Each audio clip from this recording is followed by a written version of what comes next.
Sa pagdaan ng mga panahon, sa paglubog ng araw, sa paghampas ng mga alon, at sa pagdaloy ng trapiko. Minsan ka na bang napaisip kung ano ang propesyon na tatahakin mo? At bakit sa dinami-daming propesyon sa mundo, pagiging guro ang ninais ko? Ngunit bago ang lahat, ipakikilala ko muna ang sarili ko. Ako si...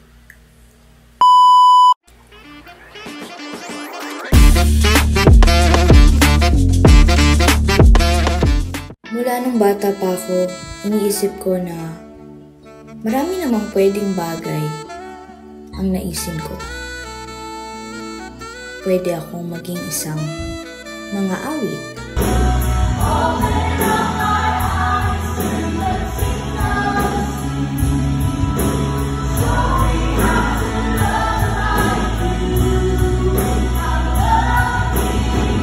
Maaari rin namang maging isang artista.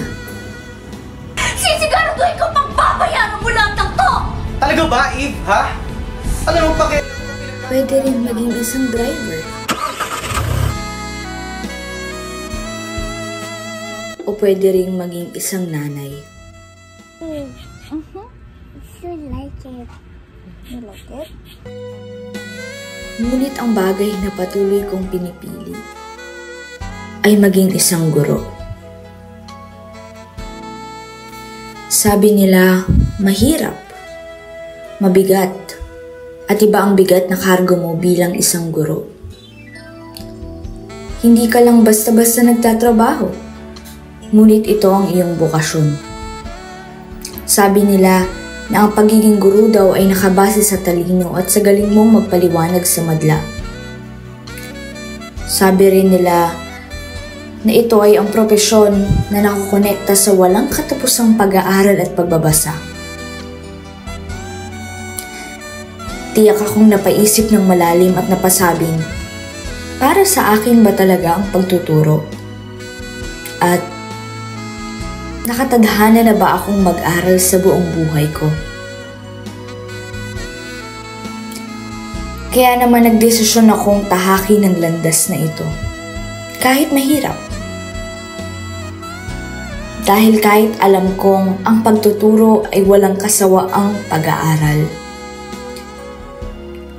Narito rin sa puso ko ang walang kasawaang pagkatuto sa buhay ng ibang tao. Katulad sa mga bagay na nabanggit kanina, pwede pa rin naman akong maging mga awit. Katulad ng mga nota sa bawat kanta na may hahiling tulad ko sa bawat estudyanteng makakasama ko na nagsusumikap para abutin ang tamang landas sa buhay, katulad ng mga kantang inaawit ko. Pwede pa rin naman akong maging isang artista. Nagaya ng halo-halong emosyon na nararamdaman ng bawat mag-aaral. Uunawain ko sila bilang isang guro upang malaman nila na ayos lang malungkot at mahirapan dahil para naman ito sa kanilang kinabukasan.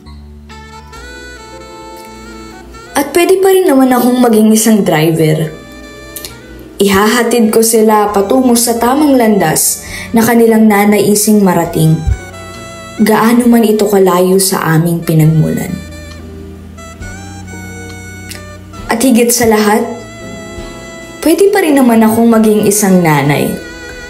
Pangalawang magulang kong tawagin, teacher, nagagabay, magmamahal, uunawa at susuporta sa mga bagay na nais nilang maabot sa kanilang buhay.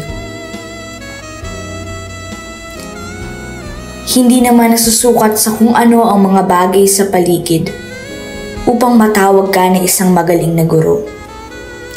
Dahil nasusukat ang pagiging isang guro sa kanyang puso sa bawat tao. I believe that teaching is not always about academics. Hindi ito para lamang magturo ng bawat lesson, ng math, ng science, o kahit art. It is about how you will create an impact on every student you are handling by journeying with them through the different paths they are leaning into. Dahil para sa akin, ang pagtuturo ay hindi lamang isang trabaho. Ito ay isang instrumento upang maipakita na ang guro ay hindi lamang tao sa loob ng isang kwadradong kwarto. Dahil alam ko, in teaching, we became limitless.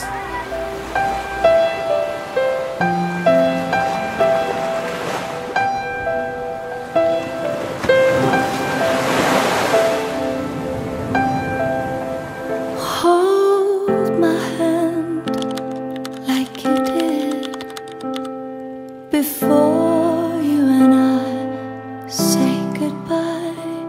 We've said